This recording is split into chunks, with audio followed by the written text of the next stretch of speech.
সুধী ভক্তবৃন্দ, কৃষ্ণকথা চ্যানেলে আপনাদের সকলকে জানাই সুস্বাগতম। ওম নমঃ শিবায়। মহামৃত্যুঞ্জয় মন্ত্রকে মৃত্যুঞ্জয় অর্থাৎ মৃত্যুকে জয় করার মন্ত্র বলা হয়। বিশ্বাস করা হয় যে এই মন্ত্রের নিয়মিত জপ মানুষকে অকাল মৃত্যু, রোগ, ভয় এবং সকল প্রকার বিপদ থেকে রক্ষা করে। এটি মানসিক শান্তি, স্বাস্থ্য, দীর্ঘায়ু এবং আধ্যাত্মিক উন্নতিতে সহায়তা করে।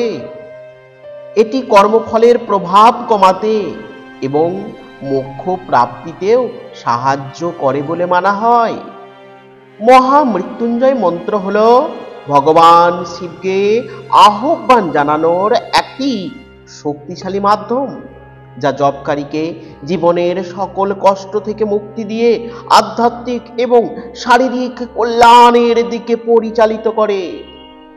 তাহলে শুধু দর্শকবৃন্দ, আসুন আমরা শুনে নেব আজকে মহামৃত্যুঞ্জয় মন্ত্র কি, মহামৃত্যুঞ্জয় মন্ত্রের উপকারিতা কি, মহামৃত্যুঞ্জয় মন্ত্র পাঠের নিয়ম কি, কারা কারা এই মহামৃত্যুঞ্জয় মন্ত্র পাঠ করার অধিকারী, মহামৃত্যুঞ্জয় মন্ত্র কখন জপ করতে হয়, ইত্যাদি ইত্যাদি বহু বিষয় আজকে আমরা এই ভিডিওর মাধ্যমে শুনে নেব।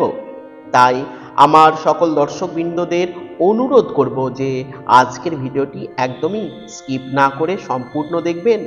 দেখার পর যদি ভালো লাগে তাহলে কিন্তু অবশ্যই একটি লাইক এবং সাবস্ক্রাইব করবেন এবং কমেন্টসে লিখবেন ওম নমঃ শিবায়, হর হর মহাদেব, এবং অবশ্যই ভিডিওটি শেয়ার করবেন আপনাদের নিকট আত্মীয় স্বজন এবং বন্ধু বান্ধবদের সাথে। মহামৃত্যুঞ্জয় মন্ত্রের এই ভিডিওটি পেলে প্রত্যেকেই উপকৃত হবেন এবং আপনাকে ধন্যবাদ জানাবেন। চলুন দর্শকবৃন্দ, আসা যাক মূল পর্বে। মহামৃত্যুঞ্জয় মন্ত্রের উপকারিতা কি? মহামৃত্যুঞ্জয় মন্ত্র ভগবান শিবের উদ্দেশ্যে নিবেদিত একটি শক্তিশালী, বিশাল শক্তিশালী একটি মন্ত্র। এটি ঋগ্বেদ এবং অন্যান্য হিন্দু ধর্মশাস্ত্রে উল্লেখ আছে। এই মন্ত্র জপ করার অনেক উপকারিতা রয়েছে বলে বিশ্বাস করা হয়, যার মধ্যে কয়েকটি নিচে দেওয়া হলো। 1. অকাল মৃত্যু এবং বিপদ থেকে রক্ষা। এই মন্ত্রকে মৃত্যুঞ্জয় অর্থাৎ মৃত্যুকে জয় করার মন্ত্র বলা হয়। বিশ্বাস করা হয় যে এটি অকাল মৃত্যু, দুর্ঘটনা এবং যে কোনো বড় বিপদ থেকে রক্ষা করতে সাহায্য করে। এটি মানুষকে যে কোনো ধরনের ভয় থেকে মুক্তি দেয়। 2. রোগ মুক্তি ও আরোগ্য লাভ। মহামৃত্যুঞ্জয় মন্ত্র শারীরিক অসুস্থতা এবং রোগ নিরাময়ের জন্য অত্যন্ত কার্যকরী বলে মনে করা হয়। এটি শরীরকে দ্রুত সুস্থ করতে সাহায্য করে এবং দীর্ঘায়ু প্রদান করে। এটি মানসিক ও শারীরিক উভয় স্বাস্থ্য ভালো রাখতে সাহায্য করে। 3. মানসিক শান্তি এবং স্থিরতা। এই মন্ত্র জপ করলে মন শান্ত হয় এবং মানসিক চাপ, উদ্বেগ ও ভয় দূর হয়। এটি আত্মবিশ্বাস বাড়ায় এবং জীবনে ইতিবাচক শক্তি নিয়ে আসে, যা অভ্যন্তরীণ শান্তি ও স্থিরতা এনে দেয়। 4. আধ্যাত্মিক উন্নতি এবং মোক্ষ প্রাপ্তি। মহামৃত্যুঞ্জয় মন্ত্র আধ্যাত্মিক বিকাশে সাহায্য করে। এটি আত্মাকে শক্তিশালী করে এবং উচ্চতর চেতনার সাথে সংযোগ স্থাপন করতে সাহায্য করে। অনেক ভক্ত বিশ্বাস করেন যে এই মন্ত্র জপের মাধ্যমে জন্ম মৃত্যুর চক্র থেকে মুক্তি এবং মোক্ষ লাভ করা যায়। 5. নেতিবাচক শক্তি থেকে সুরক্ষা। এই মন্ত্র নেতিবাচক শক্তি এবং অশুভ আত্মা থেকে সুরক্ষা প্রদান করে। এটি চারপাশের পরিবেশকে শুদ্ধ করে এবং একটি সুরক্ষা বলয় তৈরি করে। 6. একাগ্রতা বৃদ্ধি। নিয়মিত এই মন্ত্র জপ করলে মনোযোগ এবং একাগ্রতা বৃদ্ধি পায়। এটি পড়াশোনা বা যে কোনো কাজে মনোনিবেশ করতে সাহায্য করে। 7. কর্মফলের প্রভাব হ্রাস। কিছু বিশ্বাস অনুসারে এই মন্ত্র কাল সর্পদোষের মতো কিছু জ্যোতিষশাস্ত্রীয় দোষের কুপ্রভাব কমাতে সাহায্য করে। এই মন্ত্র জপ করার সময় সঠিক উচ্চারণ এবং ভক্তি অত্যন্ত গুরুত্বপূর্ণ। সাধারণত রুদ্রাক্ষের মালা ব্যবহার করে 108 বার এই মালা জপ করার বিধান রয়েছে। আসুন এবার আমরা শুনবো মহামৃত্যুঞ্জয় মন্ত্র জপ করার জন্য কিছু নির্দিষ্ট নিয়ম। মহামৃত্যুঞ্জয় মন্ত্র জপ করার জন্য কিছু নির্দিষ্ট নিয়ম মেনে চললে এর পূর্ণ ফল লাভ করা যায়। নিচে বিস্তারিত ভাবে এর নিয়মাবলী আলোচনা করা হলো। 1. সঠিক সময়। মহামৃত্যুঞ্জয় মন্ত্র জপের জন্য ব্রহ্ম মুহূর্ত অর্থাৎ ভোর 4টে থেকে 6টার মধ্যে মোটামুটি সবচেয়ে শুভ বলে মনে করা হয়। এই সময়ে জপ করলে মনের একাগ্রতা বাড়ে এবং ইতিবাচক শক্তি দ্রুত আকৃষ্ট হয়। দিনের যে কোনো সময়েও এই মন্ত্র জপ করা যেতে পারে, তবে সকালে স্নানের পর পরিষ্কার পোশাকে জপ করা উচিত। স্থান। একটি শান্ত, পরিষ্কার এবং পবিত্র স্থান বেছে নেওয়া উচিত। বাড়ি, ঠাকুর ঘর বা এমন একটি জায়গা যেখানে কেউ বিরক্ত করবে না, সেখানে বসে জপ করা ভালো। 3. বসার ভঙ্গি। সোজা হয়ে বসুন, মেরুদণ্ড সোজা রাখুন। পদ্মাসন বা সুখাসনে বসতে পারেন, মনকে স্থির রাখতে হবে। 4. অভিমুখ। মন্ত্র জপ করার সময় পূর্ব দিকে মুখ করে বসলে শুভ ফল পাওয়া যায় বলে বিশ্বাস করা হয়। 5. শুদ্ধতা। মন্ত্র জপ করার আগে অবশ্যই স্নান করে শুদ্ধ বস্ত্র পরিধান করুন। মনকে শান্ত ও পবিত্র রাখার চেষ্টা করুন। রুদ্রাক্ষের মালা। মন্ত্র জপের জন্য রুদ্রাক্ষের মালা ব্যবহার করা অত্যন্ত শুভ বলে মনে করা হয়। 108টি রুদ্রাক্ষের দানা থাকে একটি মালার মধ্যে, যা জপের সংখ্যাগুলি গুনতে সাহায্য করে। কমপক্ষে এক মালা অর্থাৎ 108 বার মালা জপকে এক মালা বলা হয়। এই 108 বার অর্থাৎ এক মালা জপ করা উচিত। সামর্থ্য অনুযায়ী 3 মালা, 5 মালা, 7 মালা বা 11 মালা, অর্থাৎ 3 মালা বলতে 3 বার 108 বার করে মালা জপ, 5 বার 108 বার করে মালা জপ, এইভাবে 3 বার বা 5 বার বা 7 বার বা 11 বার বা আরো বেশি মালা জপ করার নিয়ম আছে। একাদশীর দিনে 25 বার মালা জপ করার নির্দেশ কিন্তু আমরা জানতে পারি। 7. মন্ত্রের উচ্চারণ। মহামৃত্যুঞ্জয় মন্ত্রের সঠিক উচ্চারণ অত্যন্ত গুরুত্বপূর্ণ। ভুল উচ্চারণ জপ করলে সম্পূর্ণ ফল নাও পেতে পারেন, তাই মন্ত্রটি এখানে উল্লেখ করা হলো। ওম ত্র্যম্বকম যজামহে সুগন্ধিম পুষ্টিবর্ধনম উর্বারুকমিব বন্ধনান মৃত্যুর্মুক্ষ্যমামৃতাৎ। এই মন্ত্রটি একবার বললাম, বারবার এই মন্ত্রটি জপ করতে হবে আমাদের। এর মানে হলো আমরা ত্রিনয়ন ভগবান শিবের পূজা করি, যিনি সুগন্ধযুক্ত এবং পুষ্টিবর্ধনকারী। তিনি যেন আমাদের শস্য যেমন লতা থেকে সহজে মুক্ত হয়, তেমনি মৃত্যু বন্ধন থেকে মুক্ত করে অমরত্বের দিকে নিয়ে যান। 8 নাম্বার, ভক্তি ও একাগ্রতা। মন্ত্র জপ করার সময় মনকে সম্পূর্ণভাবে মন্ত্রের ওপর এবং ভগবান শিবের ওপর নিবদ্ধ রাখতে হবে।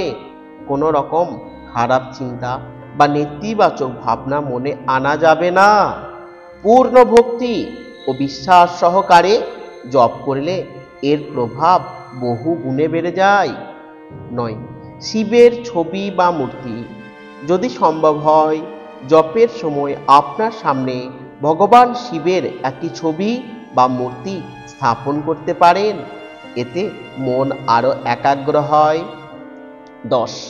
নিয়মিত জপ। নিয়মিতভাবে প্রতিদিন একই সময়ে মন্ত্র জপ করার চেষ্টা করুন, এতে মন্ত্রের শক্তি আরো বৃদ্ধি পায়। এবং শুভ ফল দ্রুত লাভ করা যায়। এই নিয়মগুলো মেনে মহামৃত্যুঞ্জয় মন্ত্র জপ করলে শারীরিক, মানসিক এবং আধ্যাত্মিক ক্ষেত্রে অনেক ইতিবাচক পরিবর্তন দেখা যায়। আপনার যদি এই মন্ত্র জপ সম্পর্কে আরও কিছু জানার থাকে তাহলে অবশ্যই কিন্তু কমেন্টে জিজ্ঞাসা করতে পারেন। আসুন শুধু ভক্তবৃন্দ, এবার আমরা শুনে নেব কারা কারা মহামৃত্যুঞ্জয় মন্ত্র জপ করতে পারবেন। তার আগে আপনাদের কাছে আবারও অনুরোধ করব, যারা এখনো পর্যন্ত কমেন্টে একবারও লেখেননি ওম নমঃ শিবায়, তারা একবার লিখুন, দয়া করে একবার লিখুন ওম নমঃ শিবায়। আসুন, মহামৃত্যুঞ্জয় মন্ত্র জপ করার জন্য বিশেষ কোনো জাতি, ধর্ম বা লিঙ্গের ভেদাভেদ নেই। যে কেউ ভক্তি ও শ্রদ্ধার সাথে এই মন্ত্র জপ করতে পারেন। সাধারণভাবে যারা এই মন্ত্র জপ করতে পারেন, এক, যে কোনো ব্যক্তি লিঙ্গ, বয়স, ধর্ম বা জাতি, বর্ণ, ধর্ম নির্বিশেষে যে কেউ এই মন্ত্র জপ করতে পারেন। এটি সার্বজনীন কল্যাণের জন্য একটি মন্ত্র। আরোগ্য যারা চান, যারা অসুস্থ বা দীর্ঘদিন দীর্ঘস্থায়ী রোগে ভুগছেন, তারা দ্রুত আরোগ্যের জন্য এই মন্ত্র জপ করতে পারেন। যারা ভয় বা উদ্বেগ থেকে মুক্তি চান, যারা অকাল মৃত্যুর ভয়, দুর্ঘটনা বা অন্য কোনো বিপদের আশঙ্কা করেন, তারা মানসিক শান্তি ও সুরক্ষা লাভের জন্য এই মন্ত্র জপ করতে পারেন। যারা মানসিক শান্তি চান, দৈনন্দিন জীবনের চাপ, হতাশা বা অস্থিরতা থেকে মুক্তি পেতে এবং মানসিক শান্তি অর্জনের জন্য এই মন্ত্র অত্যন্ত উপকারী। যারা আধ্যাত্মিক উন্নতি চান, যারা আধ্যাত্মিক পথে অগ্রসর হতে চান এবং ঈশ্বরের সঙ্গে নিবিড় সম্পর্ক স্থাপন করতে চান, তাদের জন্য এটি একটি শক্তিশালী সাধন মন্ত্র। বিশেষ পরিস্থিতিতে পরিবারের কোনো সদস্য গুরুতর অসুস্থ হলে বা হঠাৎ কোনো বড় বিপদ থেকে রক্ষা পেতে হলে পরিবারের অন্য সদস্যরাও তার জন্য এই মন্ত্র জপ করতে পারেন। কিছু পুরনো বিশ্বাস অনুযায়ী মহিলাদের ঋতুস্রাবের সময় এই মন্ত্র জপ করা উচিত নয়। তবে আধুনিক ও উদার দৃষ্টিভঙ্গিতে অনেকেই মনে করেন যে এই মন্ত্র একটি শুদ্ধিকরণ মন্ত্র এবং ভক্তি সহকারে যে কোনো অবস্থায় এই মন্ত্র জপ করা যেতে পারে। সবচেয়ে গুরুত্বপূর্ণ হলো সঠিক উচ্চারণ, ভক্তি ও একাগ্রতা। এইগুলো থাকলে যে কোনো ব্যক্তি এই মন্ত্র জপের মাধ্যমে এই মন্ত্রের সুফল লাভ করতে পারবেন। শুধু ভক্তবৃন্দ, আসুন এবার আমরা শুনে নেব মহামৃত্যুঞ্জয় মন্ত্র কখন জপ করতে হয়। মহামৃত্যুঞ্জয় মন্ত্র জপ করার জন্য নির্দিষ্ট কোনো কঠোর নিয়ম নেই যে এটি কেবল একটি নির্দিষ্ট সময়েই জপ করতে হবে। এটি যে কোনো সময় জপ করা যেতে পারে, তবে কিছু বিশেষ সময়কে এই মন্ত্র জপের জন্য অত্যন্ত শুভ এবং ফলপ্রসূ বলে মনে করা হয়। যেমন, এক, ব্রহ্ম মুহূর্ত। এটি সূর্যোদয়ের প্রায় 1.5 ঘন্টা আগে থেকে শুরু হয় এবং সূর্যোদয় পর্যন্ত থাকে। সাধারণভাবে ভোর 3:30 থেকে 5টার মধ্যে। এই ব্রহ্ম মুহূর্ত সম্পর্কে আমার একটি বিস্তারিত ভিডিও দেওয়া আছে, আপনাদের কাছে অনুরোধ করব সেই ব্রহ্ম মুহূর্তের ভিডিওটি দেখবেন, আপনারা অনেক কিছু জানতে পারবেন। এই ব্রহ্ম মুহূর্তের সময়কে আধ্যাত্মিক সাধনার জন্য সবচেয়ে শুভ বলে মনে করা হয়। ব্রহ্ম মুহূর্তে মন্ত্র জপ করলে সর্বাধিক উপকার পাওয়া যায় বলে প্রচলিত বিশ্বাস। তাই শুধু ভক্তবৃন্দ, ব্রহ্ম মুহূর্তে আমরা হাতের করতল দর্শন, এই ভগবান মহাদেবের এই মন্ত্র জপ, গোবিন্দের আরাধনা যেন প্রত্যেক দিন অবশ্যই করি। 2, সকালবেলা। প্রতিদিন সকালে স্নান সেরে পরিষ্কার বস্ত্র পরিধান করে এই মন্ত্র জপ করা খুবই উপকারী। অর্থাৎ ভোরে যদি সম্ভব না হয় তবেই কিন্তু সকালবেলা, তাছাড়া এমনি সকালবেলাতেও জপ করা যায়। এটি সারাদিন ইতিবাচক শক্তি, শান্তি বজায় রাখতে সাহায্য করে। 3, সন্ধ্যাবেলা। সূর্যাস্তের পর বা সন্ধ্যায়ও এই মন্ত্র জপ করা যেতে পারে। এটি দিনের ক্লান্তি দূর করে এবং মানসিক শান্তি প্রদান করে। 4. বিশেষ পরিস্থিতি, অসুস্থতা বা বিপদ। যখন কেউ অসুস্থ থাকে বা কোনো বিপদে পড়ে তখন যে কোনো সময় এই মন্ত্র জপ করা যেতে পারে।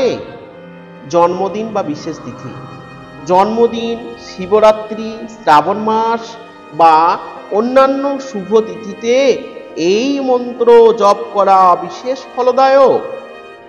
যাত্রার আগে, কোনো গুরুত্বপূর্ণ যাত্রা শুরু করার আগে বা কোনো নতুন কাজ শুরু করার আগেও এই মন্ত্র জপ করা শুভ বলে মনে করা হয়।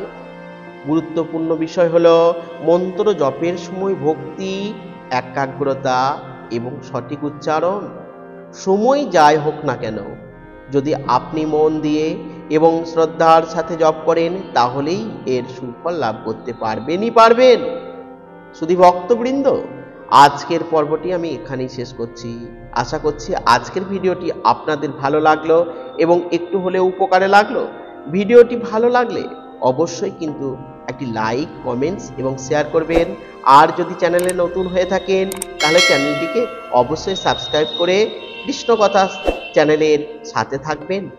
সবাই খুব ভালো থাকুন, সুস্থ থাকুন। ওম নমঃ শিবায়। হর হর মহাদেব।